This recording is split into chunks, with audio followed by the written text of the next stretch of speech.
Anong ganap nyo ngayong holiday? Sa bahay lang ba kayo?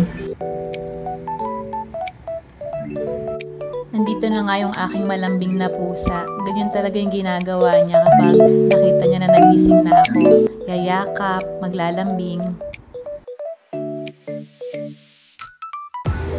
Morning! Siyempre, bago bumangon, magpi-playtime muna kami, maglalambingan muna kaming dalawa. Super happy kasi talaga siya kapag may kasama siya dito sa bahay. Gustong-gusto niya kapag nandito kami sa bahay. Ang dami kong taba-taba.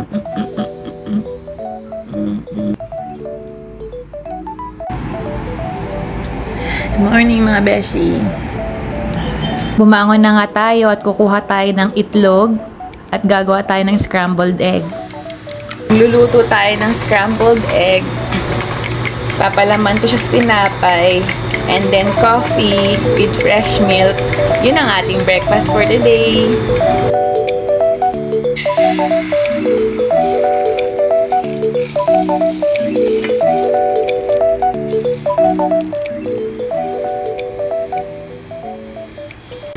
So, nilagyan ko siya ng paper towel kasi para ma-absorb yung mantika. Medyo naparami kasi yung lagay ko ng mantika. Tapos, mag-toast lang ako ng bread. Wala kasi tayong oven, kaya pan-fry lang natin siya. Ayan, nasunog na nga siya. Toast na toast ang peg. Pero alam nyo, bet ko yung may sunog-sunog talaga. Ang bango pa niya.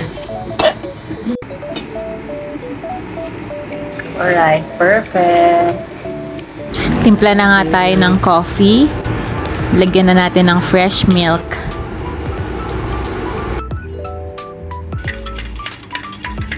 And here is our breakfast. Egg with tomato, may Yakult, may coffee, and toasted bread. That's it!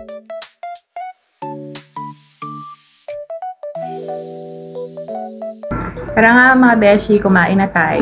Minom muna tayo ng Yakult. Usually kasi pag umaga, ito talaga yung ginagawa ko.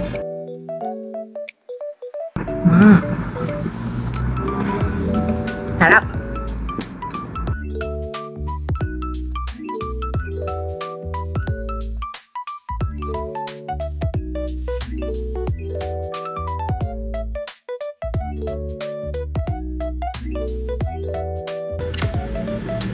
Tomato. Mahilig ba kayo sa kamatis? Kahit hilaw, papapakin nyo lang siya.